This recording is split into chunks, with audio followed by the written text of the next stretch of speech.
Olá a todos, sejam muito bem-vindos ao Nova Gênesis e a mais esse Papel e Tinta. Eu sou o Gimel e hoje eu tô aqui com o Double Lamed. Fala, pessoal. E hoje a gente vai falar de um livro que é muito famoso entre os aspirantes a quadrinistas, que é uma bíblia dos quadrinhos, né? Que é o Desvendando os Quadrinhos do Scott McCloud, que a gente leu recentemente, né? Estudando para fazer o quadrinho. E, bom, eu vou deixar na descrição o site onde eu baixei esse livro. Ali tem uma porrada de livro de desenho grátis para baixar. Só essa dica aí já vale o vídeo, né? Mas o Desvendando Quadrinhos de Scott McCloud, esse livro é profundamente místico. Não, definitivamente, cara. Eu já sabia algumas coisas, a gente já tinha falado sobre conceitos do livro antes aqui. O Mestre Aleph ensinando umas coisas e tal. E agora, ler ele é outra experiência, cara. Você fica, caramba, mas isso é realmente muito místico. Tem muita coisa que faz parte da nossa cosmovisão, digamos assim, né? Pra usar um termo fácil de entender. Então, é realmente muito impressionante. Vocês vão ver aí durante o vídeo. O livro, ele se propõe a ser um estudo sobre exatamente o que é o conceito quadrinho, né? E quais são todos os elementos que compõem ele. Só que ele tem uma abordagem muito introspectiva. Você vê que são realmente impressões que o Scott McCloud teve, que ele tentou descrever da melhor forma possível. Tem um momento no livro que ele até fala: bom, isso é o que eu acho. Isso tudo é muito subjetivo, né?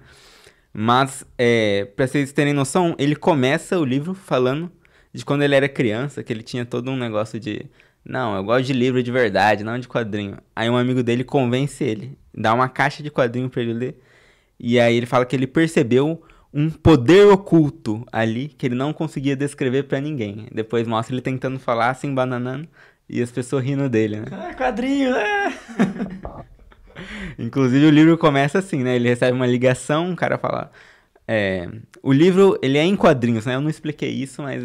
A gente tá chamando de livro, mas... Porque ele chama de livro. Só que é um quadrinho, do começo ao fim. Aí a história começa assim, ele recebe uma ligação, o cara fala: pô, você terminou o seu trabalho na revista Zot, e você vai fazer o que agora? Ele fala: pô, mano, eu tô pensando aqui num negócio muito louco, uns quadrinhos sobre quadrinhos, que eu vou tratar disso, daquilo, não sei o que, não sei o que. Aí o cara fala: pô, você não tá muito velho pra isso, não? Aí ele olha pra tela assim, ó, com a cara de: é foda, hein, mano? E aí começa, capítulo 1. Ou seja, ele começou de um estilo muito quadrinho, né? Já fazendo uma brincadeira e tal. Genial, cara. Sim, e você percebe que é um incômodo dele a forma como o quadrinho é visto como coisa pra criança, né? Ele vê um potencial muito grande ali, ele diz que ele vê um poder ali, algo que nunca foi feito antes, que vai surgir dali, né? E ele não consegue explicar direito. E o livro, ele é uma investigação disso.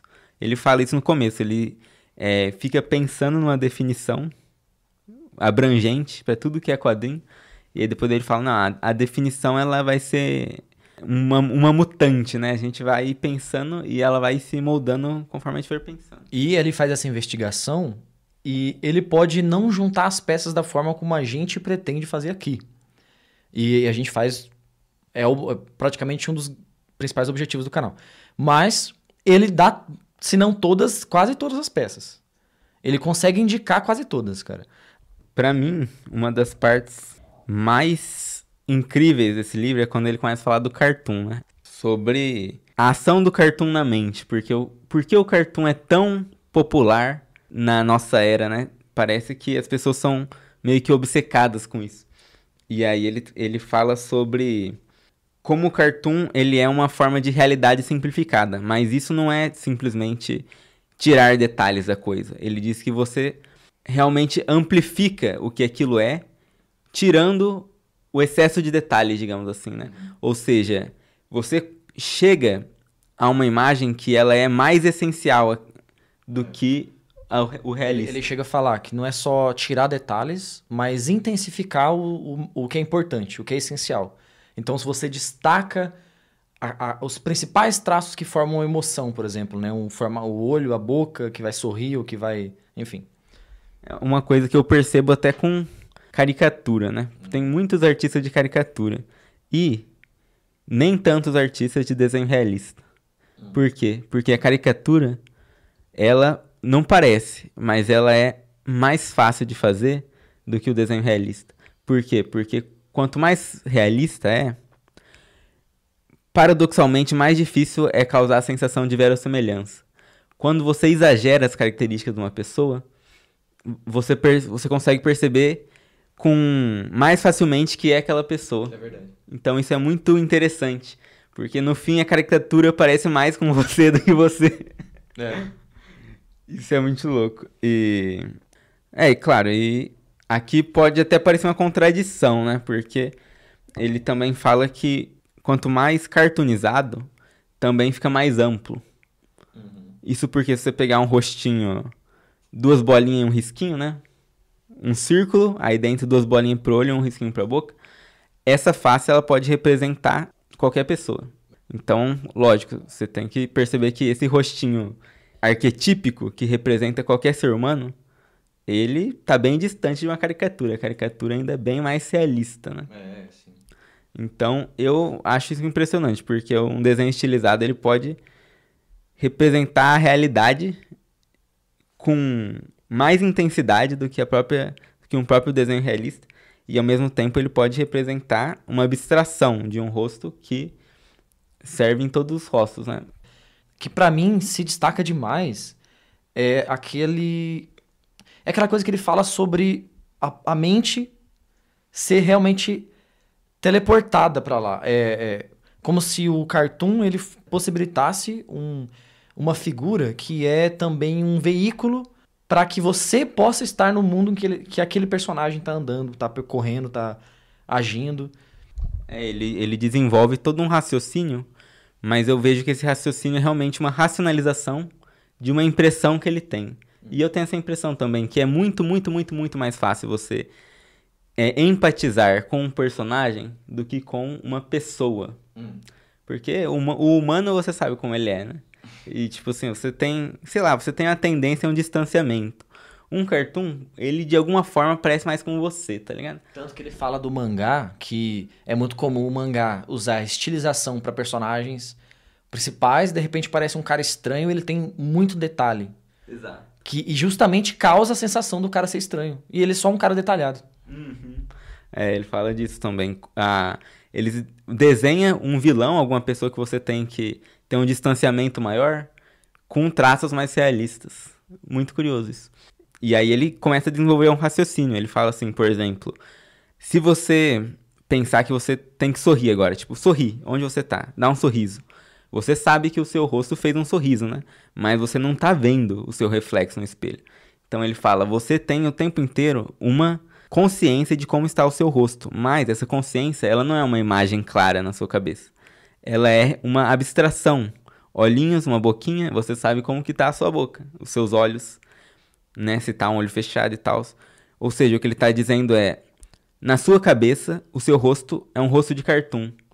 Então, quando você olha um rosto cartoon, você imediatamente se identifica. E aí ele fala realmente que é como se o cartoon fosse um vórtice, assim, que a sua consciência é sugada pra dentro dele. E aí você se identifica completamente. A gente pode falar um pouco da mística disso. Por exemplo, apesar de que essa descrição de o cartoon ser um vácuo para sua consciência já é um negócio impressionante, porque ele usa essas palavras, né?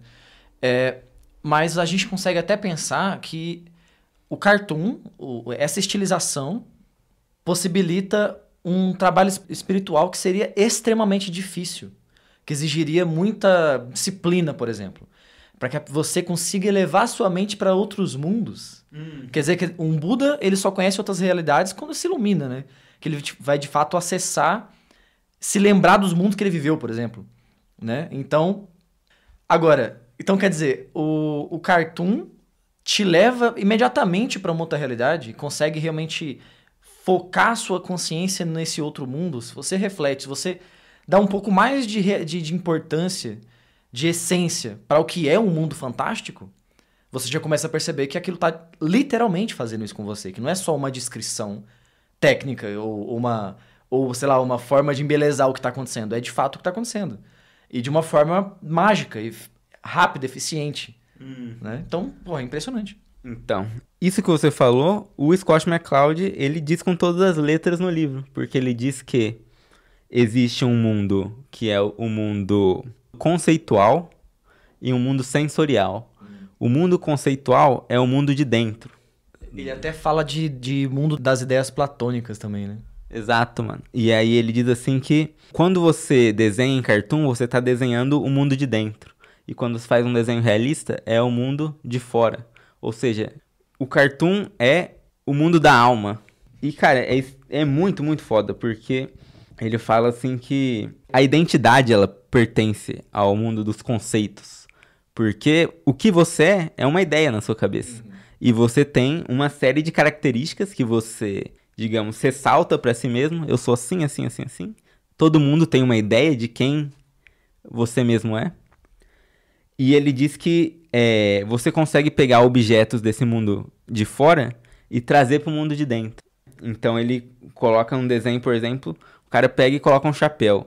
Ele assimila na personalidade dele, né? Tipo assim, mano, esse chapéu ele diz algo sobre quem eu sou. E aí o chapéu fica da cor dele, assim, tipo, se tornou, ele foi preenchido de vida, ele fala isso, ele fala... Logo descobrimos que os objetos do mundo físico também podem atravessar e possuir identidades próprias ou, sendo nossas extensões, começam a brilhar com a vida. E ele usa esse termo mais de uma vez, o quadrinho, o leitor dá vida pra ele. É muito interessante. Ele chega a falar, eu acho que isso é uma coisa extremamente importante de ressaltar, e a gente vai voltar até a falar de implicações disso, né? Mas o quadrinho é a mídia, ele fala isso com todas as letras, que é a mídia que mais exige do leitor. A participação do leitor, ela é tão essencial quanto do artista, da linguagem e tudo mais. Isso é foda. Essa ideia que ele constrói de você ter uma imagem mental do seu rosto, ele expande isso. Porque ele fala, por exemplo, quando você está dirigindo um carro, o carro se torna a sua identidade. É como se você virasse um com ele, né? E você pode expandir isso para qualquer coisa, né? As roupas que a pessoa usa, como a gente estava falando do chapéu aqui, ou até mesmo a casa em que você vive. A casa, ela é um exemplo perfeito de um microcosmo. É como se fosse uma roupa gigante. Porque tudo que está na sua casa diz algo sobre você, né? E, enfim... E é um assunto que a gente teve aqui dentro ultimamente também, sobre como a casa ela representa o estado mental da pessoa, de alguma forma, tá ligado? Isso aí é até óbvio, né? Porque se a pessoa tá toda desorganizada, a casa vai estar um lixo, né? Enfim. E ele usa um exemplo que é infalível, um argumento infalível. Quando o cara, no trânsito, muito provavelmente, se o cara recebe uma batida, ele vai dizer, você bateu em mim. Caramba, você bateu aqui, cara. Você bateu em mim. Então, tipo, ele não fala, você bateu no meu carro. É mais raro disso acontecer, por mais que aconteça. Então, quer dizer, existe um processo de identificação com o objeto, né? De assimilação. Não é só identificação. Você, em algum nível, realmente se torna, porque você adquire uma noção espacial do que está à volta do seu corpo, entre parênteses, né? Mas, de certa forma, aquilo virou o seu corpo. É muito interessante isso. Ou seja, você percebe que a gente tá falando ele tá falando de quadrinhos, mas ele também está falando de realidade, de como os quadrinhos, eles representam o mundo da alma humana, né? Eles mostram o mundo da alma humana e como esse assunto, ele é relevante para todos os aspectos da vida dos seres humanos. E é interessante que tem uma imagem também, um quadro que é vários personagens de quadrinho, o Mickey com uma luz emanando do rosto, assim. É claramente uma brincadeira aqui com copyright, mas também uma ideia de algo santo. E o Scott McCloud aqui, ele tá cultuando esses personagens. Tem só uma carinha feliz, um smile. Aí tem o Charlie Brown, o Mickey, o Bart Simpson e uma tartaruga ninja. Aí eu achei aqui a parte, ele fala assim... Quando você olha para uma foto ou um desenho realista de um rosto, você vê isso como o rosto de outra pessoa. Contudo, quando entra no mundo do cartoon, você vê a si mesmo. Acho que essa é a razão principal do nosso fascínio por desenhos animados. Embora outros fatores como simplicidade e características infantis de muitos personagens de desenhos animados também desempenham um papel. O desenho animado é um vácuo para o qual nossa identidade e consciência são atraídas. uma concha vazia que nós habitamos para viajar a um outro reino. Nós não só observamos o cartoon, nós passamos a ser ele. É por isso que resolvi me desenhar num estilo tão simples. Você prestaria atenção se eu aparecesse assim? Duvido, você estaria consciente demais do mensageiro para receber toda a mensagem. Com exceção do pouco que falei sobre mim no capítulo 1, eu sou uma lousa em branco. Nunca ocorreria a você imaginar minha postura política, o que comi no almoço ou onde consegui essa roupa ridícula. Eu sou apenas uma voz na sua cabeça, um conceito. Você me dá vida lendo esse livro e preenchendo esta forma icônica, cartoonizada. Quem eu sou é irrelevante, eu sou um pedacinho de você. E se quem eu sou importar menos, talvez o que eu digo importe mais. Bom, essa é a teoria. Cara, olha que impressionante isso aqui, porque ele tá, primeiro, reconhecendo que ao se transformar numa forma cartoon, ele se torna uma parte do leitor. E aí ele fala assim, nunca ocorreria a você imaginar minha postura política ou o que comi no almoço e blá blá blá. Você percebe que as formas arquetípicas, elas são corrompidas conforme se coloca realismo. E o que a gente percebe o movimento que ocorre nos quadrinhos hoje é justamente esse, de colocar posicionamentos políticos nos super-heróis, que eram pra ser o arquétipo máximo, né? Sexualidade e todo tipo de coisa que faz aquilo se tornar uma pessoa estranha, diferente de você, tá ligado? E é curioso, né? Porque o que eles dizem é justamente o contrário. Eles querem que se pareça com as pessoas, né? Só que as pessoas, essencialmente, elas não são como elas aparecem no mundo sensorial. Essencialmente, as pessoas são cartoon. É a maior confusão de cu com as calças que tem, né? Exatamente. Acho que é realmente a melhor parte do livro, porque ele realmente prova, ele mostra pra você que existe um mundo da alma, né? E mostra que o realismo, ele é o contrário desse mundo da alma. E ele não coloca isso como algo essencialmente negativo. Ele mostra que tem uma beleza no mundo real também. Mas o cartoon é o que dá vida para as coisas. E aí você pode pensar, então é um negócio narcisista, assim, você tem que se ver no quadrinho para que aquilo seja interessante. E na verdade, não é isso. Na verdade, é uma coisa muito mais profunda do que isso. Porque, perceba, primeiro ele fala do cartoon como a realidade essencial. Ou seja, tudo que for algo que não é extremamente importante para descrever o que aquilo é, você tira e deixa só o que faz aquilo ser o que é essencialmente. Que se tirar, não é mais aquilo, né? E aí ele diz, o cartoon é a realidade essencial, vista dessa forma. E aí depois ele vai lá e fala, quando você olha para um cartoon, você vê você. Ou seja, ele demarca aí uma relação intrínseca entre a pessoa e a realidade. E isso aí é o que, simplesmente é o que os místicos dizem desde sempre, né? Existe uma mente, né? Não é narcisismo de eu em comparação com os outros. Não, você percebe que você está intimamente ligado com o mundo. Essa é a visão mística. É praticamente, pensa, é aquilo que eu estava falando sobre te transportar para um outro mundo. Mas nesse caso, a tarefa até mais difícil de conectar o ser humano nessa rede, nesse campo unificado, né? Que nem fala na meditação transcendental, que o David Lynch incorporou, né, na mentalidade do Twin Peaks. Então, esse campo de consciência, ou enfim, essa unidade intrínseca, só que ela não aparece, ela é velada, né? Então, quer dizer, é um recurso de te conectar imediatamente a essa unidade, né? Pensa assim, se nós damos vida ao quadrinho através da nossa leitura, a gente lê um quadrinho, muitas vezes eu tô lendo um mangá e quando eu percebo que eu tô lendo um mangá, eu tomo um susto, porque na minha cabeça era um anime, tá ligado? Ah, sim. O quadrinho, em interação com a sua consciência, ele gera um mundo. Ele gera um mundo que se move, cara. Um mundo vivo, né? É a sua mente que está causando isso, que está dando vida a esses personagens. E aí você pode pensar, né, que é o que a gente sempre fala no Nova Gênesis. A nossa inclinação para a metalinguagem nos mostra isso, né? E se o nosso mundo for um quadrinho? E existe uma mente que está animando isso aqui. Você começa a pensar, você chega à conclusão que no fim, existe só uma consciência que todos nós usamos, né? Não é como se fosse algo nosso e que cada pessoa tem o seu. No romance Névoa, do Miguel de Unamuno, tem aquele conceito. Ele fala pro personagem, eu vou pagar você. Tem todo um rolo, né? Aí depois o personagem responde. A gente vai falar sobre isso aqui ainda. Mas basicamente o personagem dá um cheque nele. Fala, mas um dia o Deus que te sonha vai acordar e vocês também vão ser apagados. Então, quer dizer, é exatamente isso, esse conceito. E se nós formos uma história, né?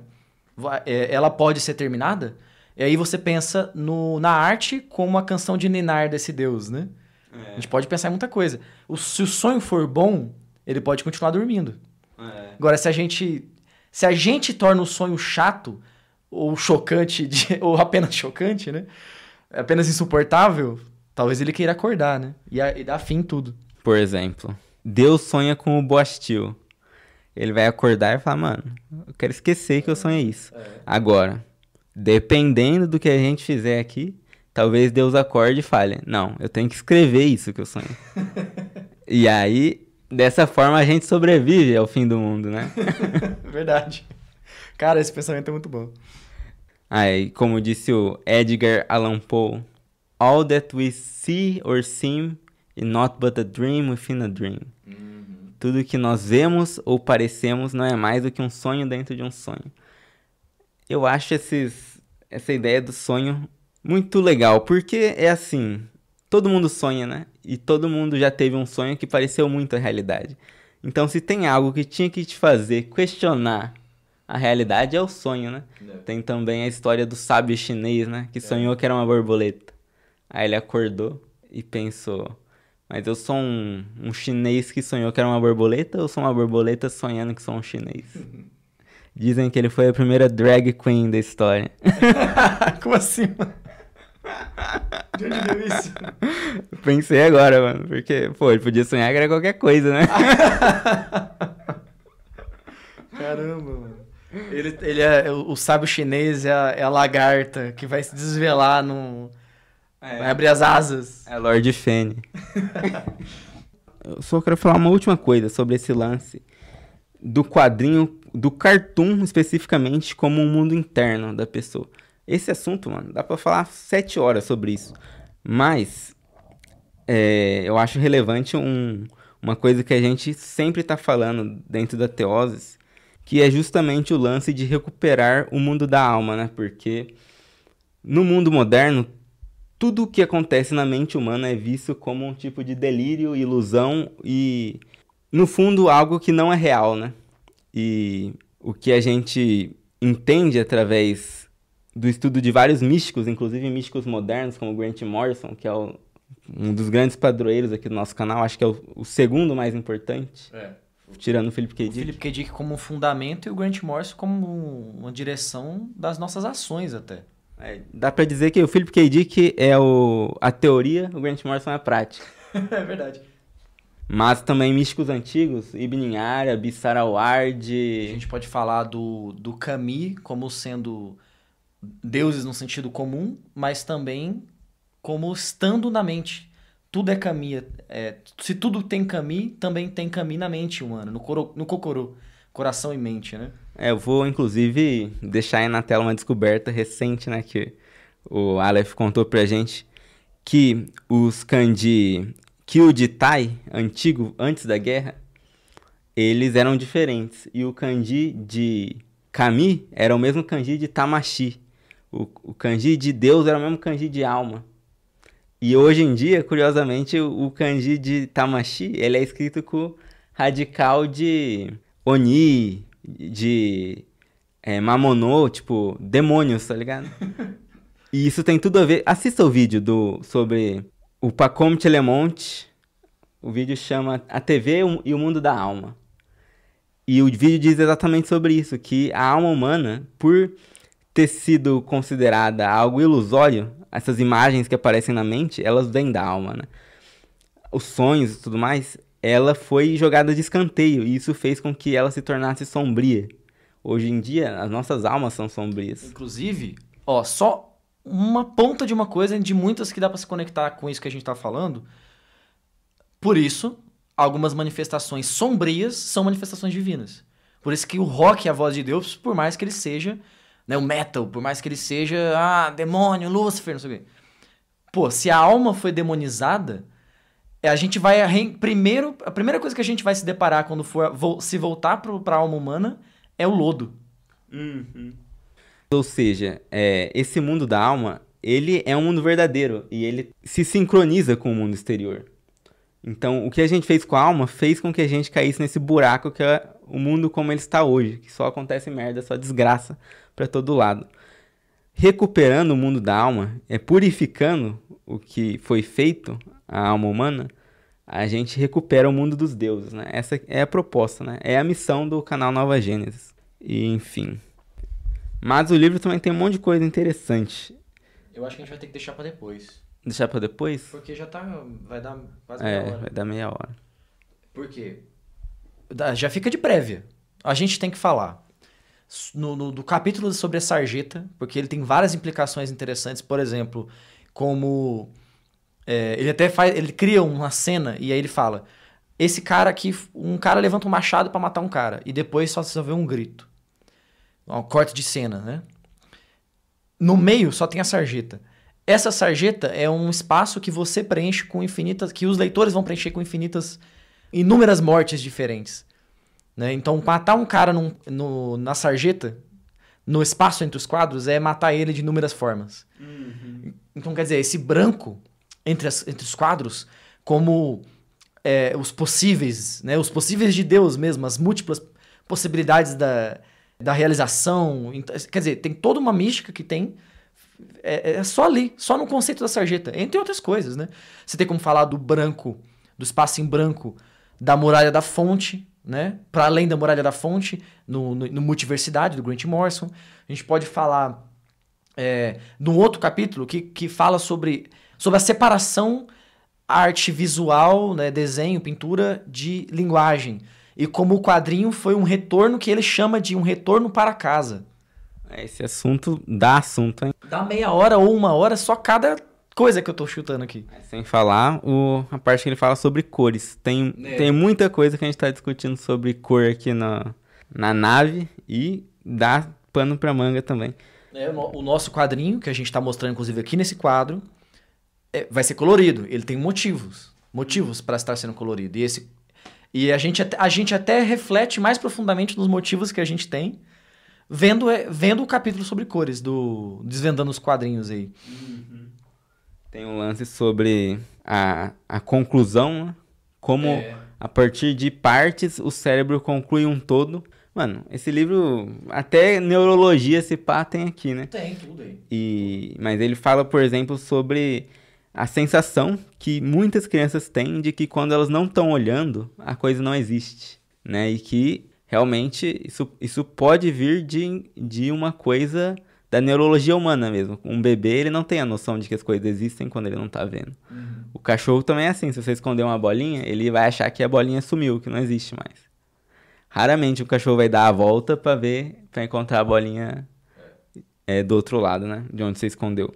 Mas o entendimento da permanência das coisas é justamente os saltos de interpretação. Exatamente. Então, isso é muito louco, cara. Pensa, só uma das coisas que a gente consegue conectar é com a ideia de feedback do Philip K. Dick. De a nossa mente estar constantemente recebendo uma informação e retornando essa informação para a realidade. E que ele, o Philip K. Dick, teria cortado em algum momento esse feedback e então sido levado a uma outra camada da realidade, né? Quer dizer, dá pra você pensar nisso. A gente fica retornando conclusões do que são as coisas, mas elas podem ser outras antes da gente concluir. Exatamente. Ele fala aqui que quando você é criança, você tem essa ideia. Mano, e se só eu existo e o que eu tô olhando, eu crio a realidade conforme eu a investigo. E aí ele fala assim... Eu conheci muitas pessoas que tiveram a mesma fantasia quando era criança. Eu tive isso. O Lamed teve isso também. Sim. E ele fala assim... Ninguém realmente acreditava com todas as forças nessa ideia. Mas nos fascinava que era impossível provar o contrário. E isso é foda, realmente muito interessante. O mistério da existência, né? E falando de Philip K. Dick, ele também vai falar muito sobre como nos quadrinhos o tempo é convertido em espaço. Não. Isso aí a gente merece fazer um vídeo muito com um bom tamanho, assim, né? Pra falar de todos os pontos disso, né? Porque a gente pode associar com vários outros quadrinhos, né? Com quadrinhos que abordam isso como o tema principal, né? Os Invisíveis é isso. É um tema corrente dos Invisíveis, do começo ao fim, a viagem no tempo. E como o quadrinho... É a máquina do tempo. É a própria máquina do tempo, E, enfim, e a gente pode pensar sobre como essa realidade do quadrinho, ela tem uma superioridade também nisso. A gente tá... Ele até fala assim, né? A gente tá preso num presente, mas no quadrinho não é assim. Tudo tá disposto num presente constante, que é, inclusive, constatação dos místicos sobre a nossa realidade. Inclusive, a experiência mística do Grant Morrison é isso. Ele começou a ver tudo disposto no tempo como se fosse um quadrinho. Então, as pessoas pareciam uma centopeia enorme, assim, ó, indo até a infância, a primeira infância, ser um bebezinho. E avançava também até ficar velho. E começou a ver todas as coisas dessa forma, né? Muito, muito curioso. E o próprio Albert Einstein, a teoria da relatividade, não é exatamente isso, mas tem a ver com isso. Se o tempo é uma ilusão. Ele falou, o tempo, a noção de que passado, presente e futuro são coisas diferentes é uma ilusão persistente. Tá aí mais uma coisa, complementando com tudo o que a gente falou nesse vídeo, de o quadrinho refletindo a realidade máxima. Também a realidade do tempo. Na verdade, o quadrinho, ele é a forma mais fácil de você entender o tempo como uma dimensão. A gente fala que o tempo é a quarta dimensão, mas você fala, porra, mas... Aí os malucos desenham um cubo lá, nada a ver. Um cubo que se mexe. E aí no quadrinho você percebe, não, realmente, o tempo, ele é uma dimensão espacial, né? Porque você pensa, tem comprimento, largura, altura... E de repente tempo... Não, e pensa bem, sempre que você pensa, o 2D, ele não vai ter... ele não vai entender o 3D. É uma coisa além, uma coisa que não existe. Mas a gente entende o tempo. Então, nós somos seres tridimensionais ou somos seres quadridimensionais presos no tridimensional?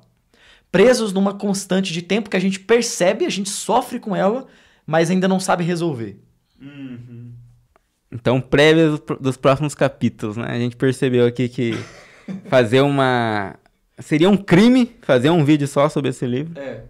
Não dá. Na verdade, esse livro é um livro de consulta.